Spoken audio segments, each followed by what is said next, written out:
The truth of the Lich King. We were all tricked.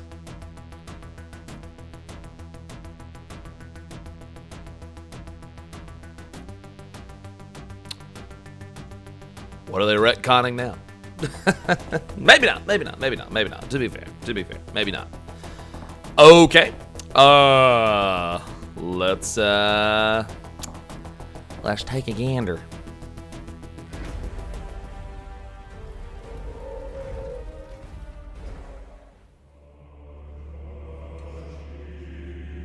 I could sense a dark presence at the edge of my consciousness.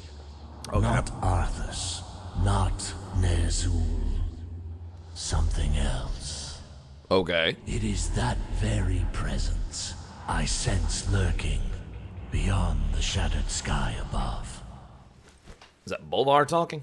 Shortly after saying that, Bolvar was able to put a name to that presence, the one that he had felt for years. That is Zovaal, the Jailer, the antagonist of the Shadowlands expansion. And this is a massive revelation. In this, the first of our two-part series on the Scourge, you are going to learn the answer to the age-old question. Who is the Lich King?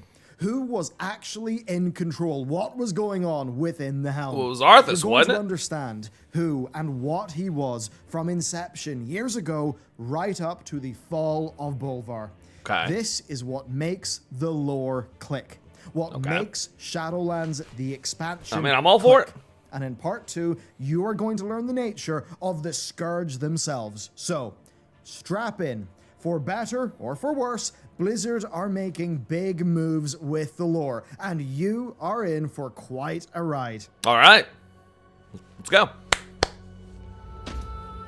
If Chronicle 3's account of Arthas felt off to you, and of course if you played the game during Wrath of the Lich King and paid attention to the lore, then doubly prepare yourself. Okay. Because when Uther spoke to Jaina in the Halls of Reflection, I don't think that any of us knew how important his words would be, how fundamental the questions raised by, and of course the conclusion of Wrath of the Lich King would be.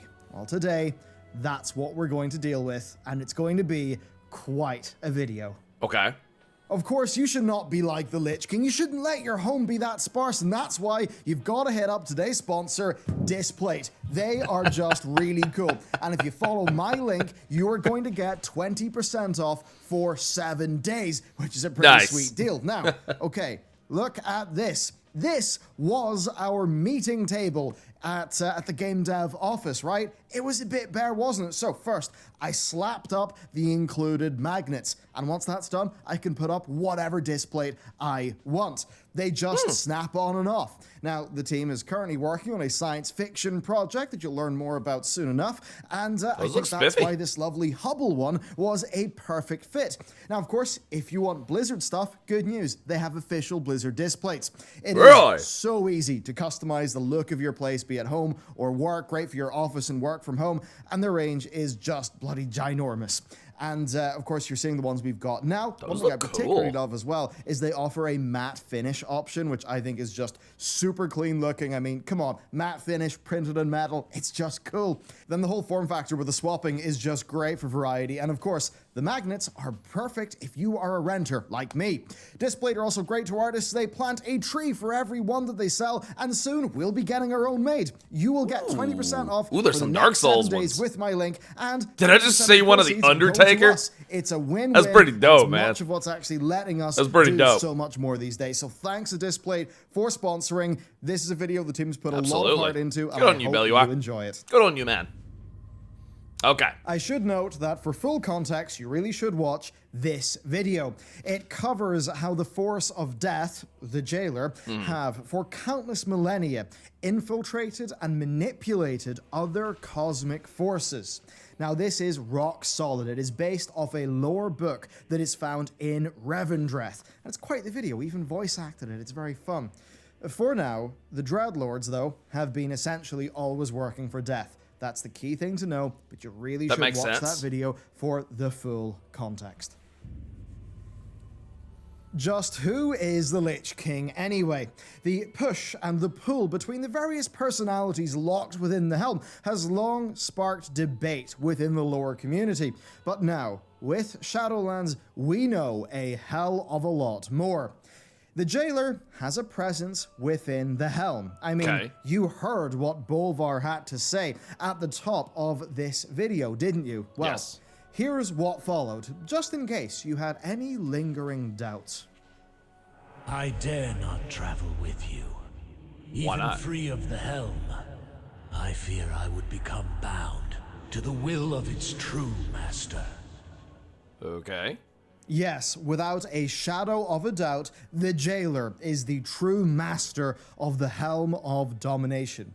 And on its own, this is something that raises significant questions, but when placed within the context of Wrath of the Lich King's events, it directly answers many questions, and indeed, it does make much of what happened during that expansion, including some of the things that were a bit confusing at the time, actually make sense. And this all comes back to the question, was the Lich King, in fact, a puppet of the Jailer? We had long wondered who was actually in control within the helm, but now that we know the Jailer was there, we have to work out how much of that was Arthas, how much of it was ner'zhul, how much was the Jailer.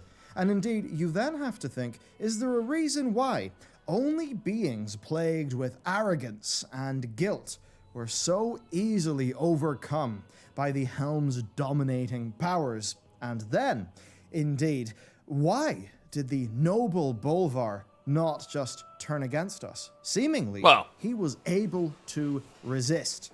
Because Bolvar's incorruptible. We're going to start by re-examining Afterlife's Bastion. Well, I mean, it makes sense. I mean, you know, it's obvious to me why the helm and you know, the whispers of the Jailer and whatnot would overpower Arthas more. Because one, Arthas was insecure in his role as a prince and not wanting to fail.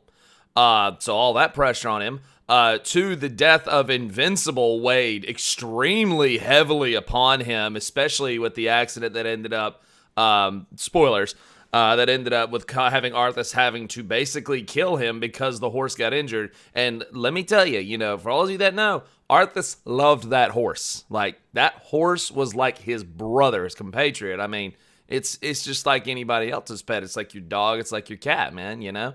Arthas loved that horse, and it broke him that Invincible died. And that he had to be the one to put him down because of his, well, stupidity, you know? And then there was the stuff, you know, his relationship of him feeling overwhelmed, the stuff with Jaina, and then the overwhelming, you know, stuff with the undead and the cult of the damned. So, no, it makes perfect sense why Arthas was the perfect candidate. I mean, it makes perfect sense to me. The runes on his blade were unmistakable. This dark agent runs free on a mortal world with the power of the Maw itself in hand. Our realm is imperiled. Impossible. Yes, here you see a Kyrian called Arthas, an agent of the Maw. Now, at that point, you should note that Arthas was not yet the Lich King. He merely held Frostmourne.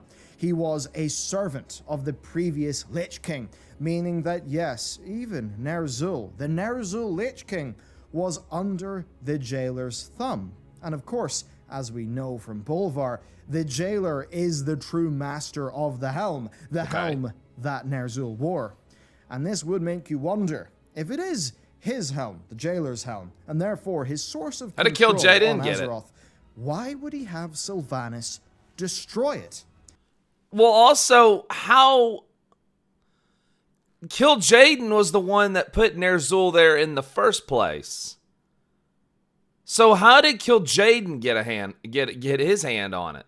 That's what I want to know. Where does, like, Kil'jaeden and all that come into play? Because that's how ner'zhul's spirit wound up in the Helm of Domination, was because Kil'jaeden basically ripped his soul apart and then stuck it in there. So, I mean, I'd like some explanation on that, please. And that's where I think the answer is extremely clear. Plan A failed. And to understand this is to understand the true nature and the origin of every Lich King. And that's exactly what we are going to do in this video.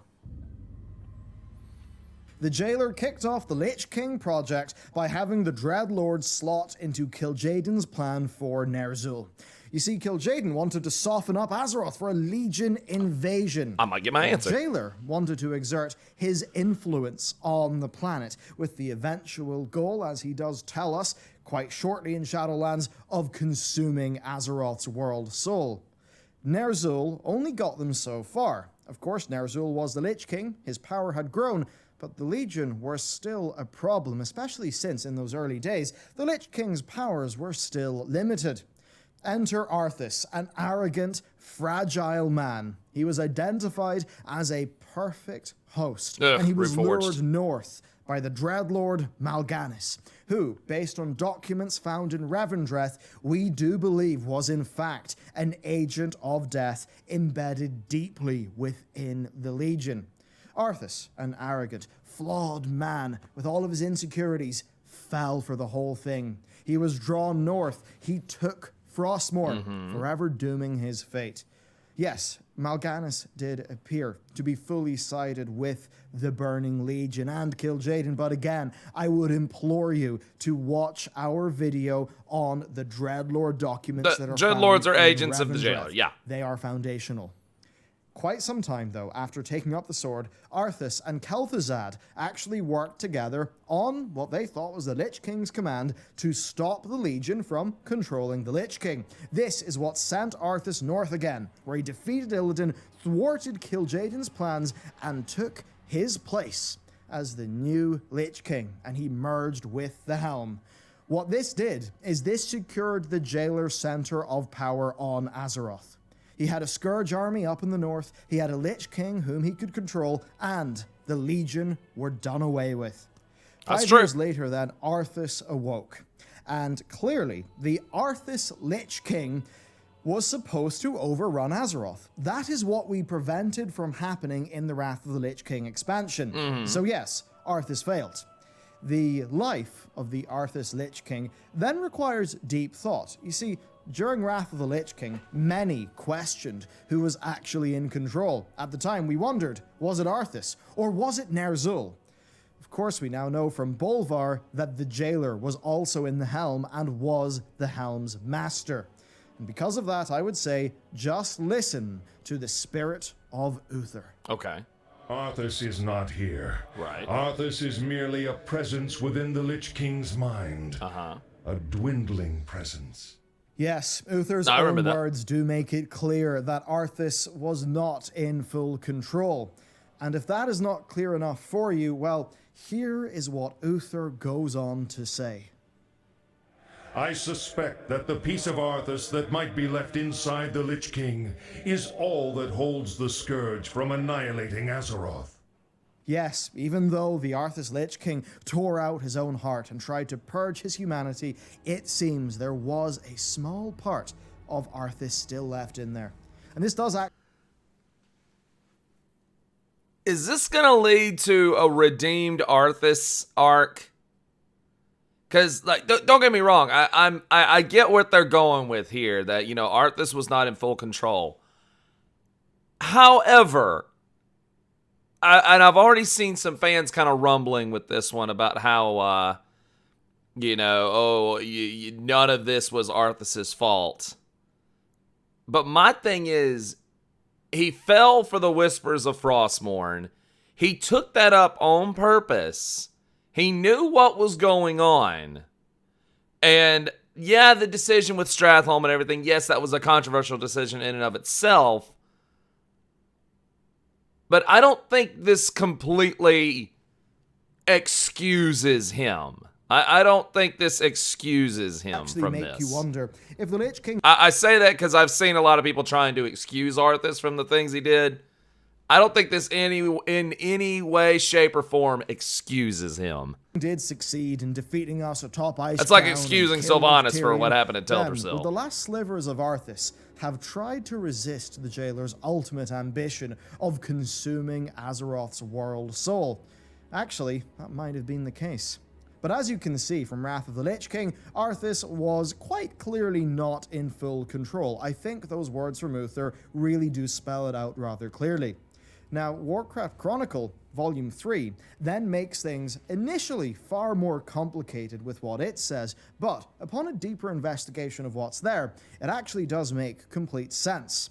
Now, much of Chronicle 3 has been recontextualized by the Shadowlands expansion, such as the origins of Frostborn, which Blizzard have confirmed are not exactly what's in Chronicle 3, things like the origins of the Plague of Undeath, which we will cover in our second and final part of this series. Well, the cult made that, didn't it? As we're going to discuss today, Arthas' account of events while he was the Lich King. You see, in Chronicle 3, it is suggested that Arthas utterly obliterated ner'zhul, that he had complete control, and that Arthas himself was interested in defending Azeroth against Void and Fel.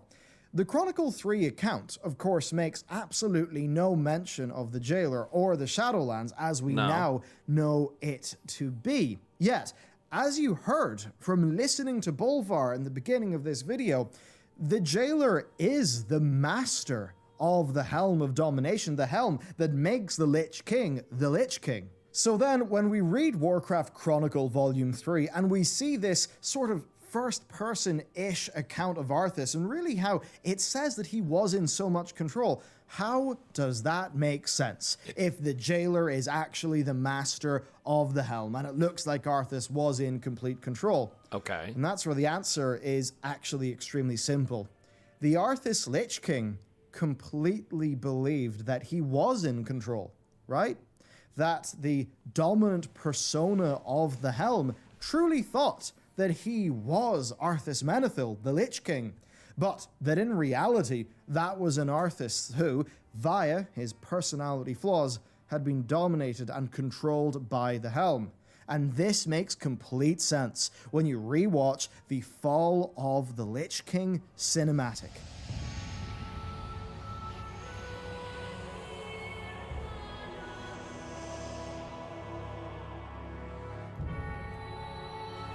Father, is it over? At long last. No king rules forever, my son. I see. Only darkness before me. I want you to think about how he looks up and asks his father, "Is it over?" Are those the words of a man who had been in control for years? No. That implies that he felt as if he had woke up from a waking nightmare. See, that's not how I took it, given the context in Wrath.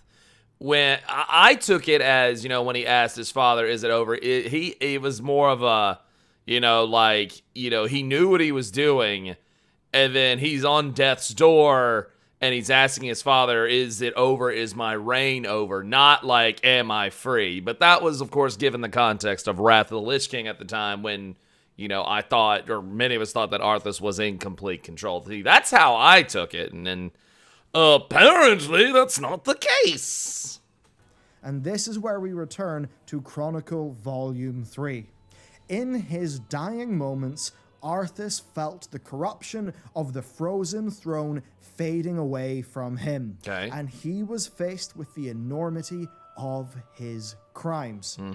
Arthas felt that right as the helm lifted his head and left him, right when he was no longer under the Jailer's influence. And remember here, the frozen throne, canonically speaking, is just a lump of ice cast down to Azeroth from the Twisting Nether. Yep. It is the helm that is the power. So, Arthas was defeated. The helm had no host, and Azeroth seemed to be safe. Plan A for the Jailer had failed, and it was about to fail harder. Have a think about all that Bolvar Fordragon went through during Wrath of the Lich King, and how he seemingly retained his sanity through the Lich King's hideous tortures. He did. He is clearly somebody who is strong of will, too strong and too pure of character for the Helm of Domination to work on Incorruptible. him in the way that it worked on ner'zhul and Arthas. Let us then return to Chronicle Volume 3. Bolvar fought to maintain his sanity. He had been a mighty paladin all of his adult life. Damn right. But the moment he donned the Lich King's helm, the holy light had abandoned him. It took nearly all his strength to keep the undead contained. Again, note how Chronicle specifically states that it was the moment he donned the helm. Just like how Arthas' perspective changed the moment the helm left his head. True. And then how hard Bolvar's struggle actually was. Bolvar clearly could resist the forces of the helm, but only barely. For this is how, by the time Shadowlands happens, he describes his experience as the wielder of the helm. Okay. When the helm rested upon my head, it took all my will to keep its insidious power in check. Okay. Many times, I nearly faltered.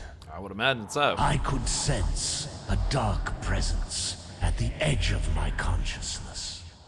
Not Arthas, not ner'zhul. Something else. Okay. Yes, the helm was trying to break his mind and dominate his will, but Bolvar resisted. This is clearly not what the jailer wanted, as evidenced by the words of the jailer's ally, Sylvanas. The veil between life and death. Where a usurper sits on a frozen throne. Yes, So what's the end game with Sylvanas? Is what I want to know. Like, what's the end game here with her?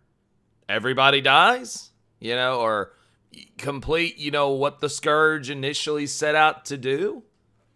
Bolvar usurped the power of the Shadowlands. And when Sylvanas later says, "You are unfit to wear this crown," it really is quite literal. Bolvar is just not the type of man the helm was made for. He is too strong of will, he is too pure. He is a man without the flaws that made Arthas and ner'zhul so easily played.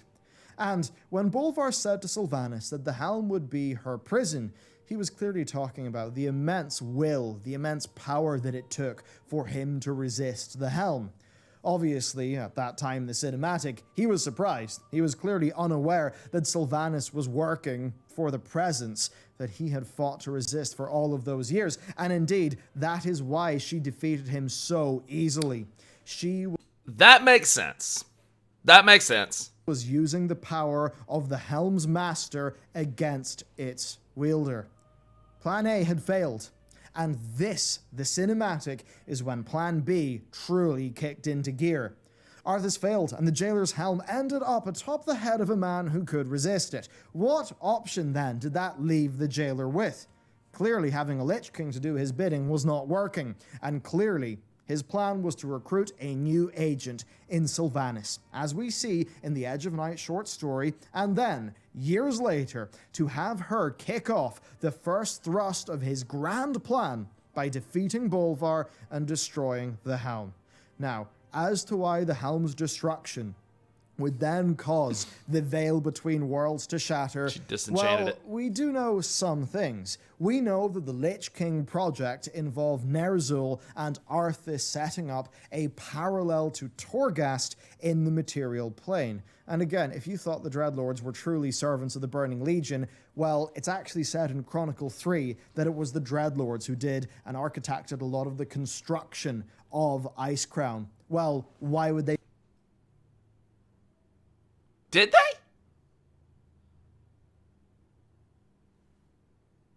I thought it was the their name escapes me right now. The Nerubians. I thought a lot of the architecture was influenced by them.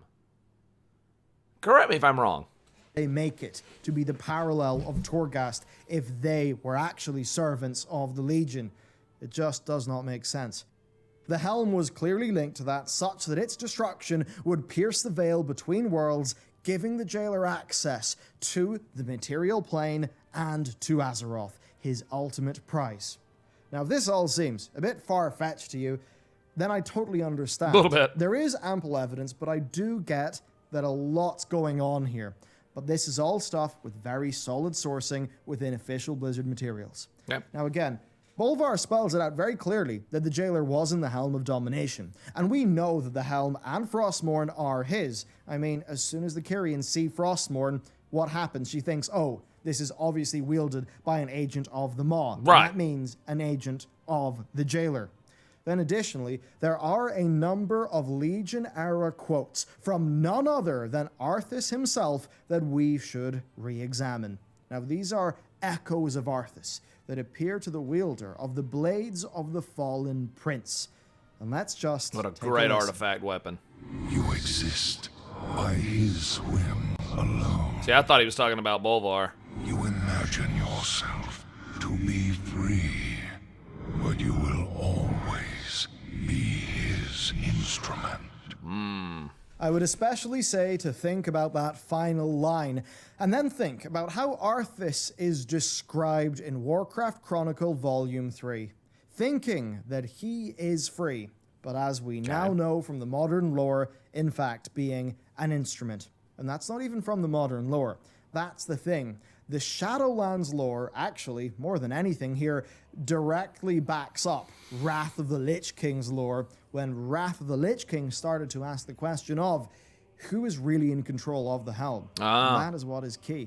Many thought at the time that this was Arthas' echo warning us about the Bolvar Lich King. That's Perhaps hinting exactly that what I thought it Bolvar was. may indeed turn against us.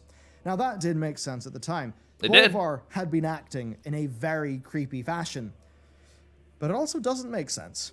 Why would an echo, a memory of Arthas, be talking about current events that he did not see and did not experience, when he was in fact in the Maw himself? I do believe that... I didn't think about that. Yeah. I mean, obviously we didn't know that at the time that Legion was going on, but that makes sense.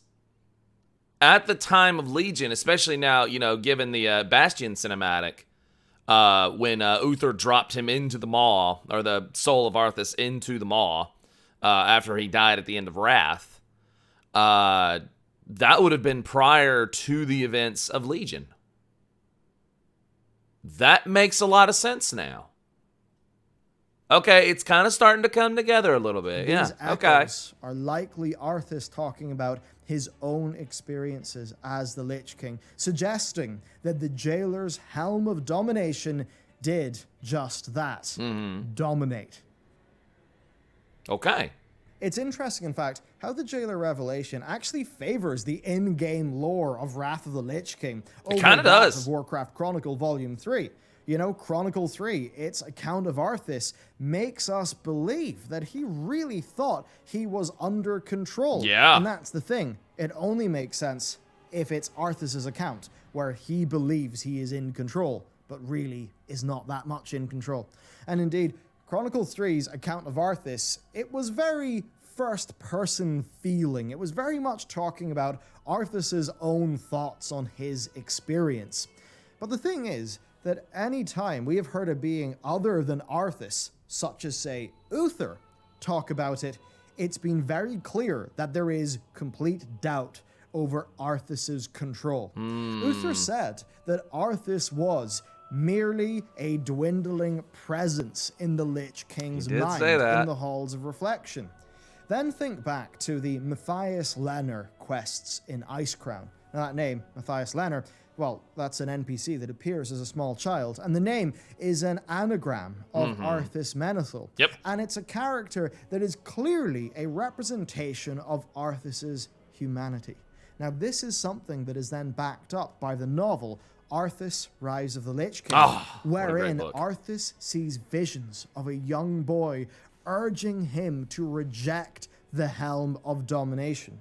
Now that Matthias Lenner questline ends up with Tyrion Vordring destroying Arthas' heart. And this actually greatly weakens the Lich King. Now the thing is, if Arthas wanted to purge his humanity, then why didn't he destroy his own heart? Why did he lock it away? Why did it grant him strength? Was a bit of Arthas struggling against who he became? I mean, if you actually listen to him, Uther clearly believes that that is the case. And as you can see, the Wrath of the Lich King era of lore is just full of information that causes us to question just how much Arthas was actually in control. Okay, yeah. Culminating, of course, making a little with us sense now. seeing him wake up from the living nightmare that was being the Lich King, seeing his father, and seeing only darkness. So yes, Wrath of the Lich King was correct in hinting that Arthas was not in full control. Okay. Warcraft Chronicle Volume 3 seems to state that Arthas was, and you would think that would have ran counter to Wrath's lore, and even Shadowlands' lore, but that problem is resolved when you then understand that Chronicle is covering Arthas' perspective of his, let's say... What did I say? What have I said? What have I said? What have I said since Battle for Azeroth? It's all a matter of perspective. What did I say? Even I forgot to do that. Lich Kingship. How does he, whose mind has been subverted, know what's truly happening? I like this. Keep Chronicle 3's I like account this. in mind and reconsider this line. You imagine yourself to be free, Now remember this line. but you will always Be his be instrument. his And instrument. I thought he was talking about Yes, Bolvar. Chronicle Arthas imagined himself to be free. We now know he was an instrument. Mm-hmm. So where does this leave us? What's going on? Well, the Jailer's ultimate ambition, of course, is to consume Azeroth's world soul. Okay. In Chronicle Volume 3, it was said that Arthas was concerned about existential threats to the planet, such as Void and the Burning Legion. Okay. You know, the Burning Legion that wanted to destroy the planet, kill the world soul, and the Void that wanted to also consume it. And here you can see that Chronicle 3's Arthas' goal was right in line with the Jailer's goal, to prevent the other cosmic forces from claiming the most powerful Titan world soul that ever existed. This makes sense. The Jailer had great control over Arthas, and that is wholly unsurprising when you look at all of the evidence. And now that we've covered all of the lore and we've exhaustively looked over all of this evidence, let's just spell out from start to finish a clear version of events so we can all rebase ourselves and understand what's going on. Yes, please. The true history of the Lich King. The Jailer used the Legion via his Dreadlords to kick off the Lich King project with ner'zhul. Yes. Then later, once things were established, he used Kel'Thuzad and Arthas to remove Legion influence from the Lich King. Okay. That, of course, is when Arthas defeated Illidan. He then... Right. That's right. Because Kel'Thuzad, encouraged him, the Lich King called him home and whatnot. And Kel'Thuzad helped him get dominated the Arthas Lich King via the helm's power, intending to wipe Azeroth clean of life, to use it being united in undeath to fend off attacks from his cosmic rivals, and then ultimately to use the link between realms at Icecrown to free himself from the... So the whole premise of... Because a lot of people thought, well, if Arthas had, did wipe out, all life, and then if the Burning Legion came back, they would be able to control the Scourge. Apparently that was not the case. And if Arthas did indeed had wiped out all life on Azeroth, and the Legion was no longer, in control of the Scourge, and it was the Jailer's, presence within the helm the whole time, then the Legion probably would not have succeeded. This makes sense. The Maw, and to claim his ultimate prize, our world soul. And that is just what he says he wants to do in the Shadowlands opening scenario. This plan failed with Arthas's, the Lich King's, defeat, and that forced the Jailer to ally with the likes of Sylvanas and Helya and Muzala, and eventually to remove Bolvar from power, to destroy the Helm, and to kick off his new plan. A plan, the stopping of which is our goal in the Shadowlands expansion. And that is it. That is the complete situation with the Lich King. This video was an absolute maddening blast to write. Took quite a while. I'm sure. It was all quite involved, but I think you can see how we've been able to mesh lore from Wrath of the Lich King, lore from Chronicle Volume 3, little bits from Legion, and Shadowlands, and bring it all together to actually create a version of events and an understanding and a framework of the Lich King that actually makes the whole thing make sense and allows us to proceed into the Shadowlands understanding what came before. And I think this will be vitally important when it comes to future patch content, where it very much does seem likely that Uther and Arthas may actually make more of a reappearance than we may have first We'll see. I hope you enjoyed this video. Thank you very much for watching. No, thank you. I'll see you next that time. Was an eye opener. That was definitely an eye opener. Even I was kind of skeptical going into this because I was one of those. I was like, no, Arthas. I had always been convinced that Arthas knew what he was doing, but apparently that does not appear to be the case. In the way that he put it, and the way that things kind of mesh together, it's kind of making sense. Here's kind of what I'm waiting to see happen. What is the end game with Sylvanas? Is she just another mindless servant for the jailer? Does she have ambitions of her own? Is there something else going on? Is she going to do another 180 and turn on him, which at this point in time would not make sense if she did. I know a lot of people got pissed off at her sudden turning, which, to be fair, given when she did and whatnot during Battle for Azeroth, it wasn't making a whole lot of sense of, wait, why is she doing this, and whatnot. For a lot of people, it didn't make sense. Even some things to me didn't make sense. It made sense to a point of, okay, her family is turned on her. She doesn't really have any connections to the living anymore. So why would she ally with the jailer? And that's really what I'm wanting to see is, why did Sylvanas do this? Or is she just another puppet for the jailer? Which would kind of make sense. She was a victim of the Agent of the Maw, aka Arthas, who was utilizing Frostmourne. She died via Frostmourne. And she was resurrected by the power of Frostmourne into a Banshee. And as we all know, Banshees are not in a stable frame of mind either. Banshees are crazed. They're not sane. They're Banshees.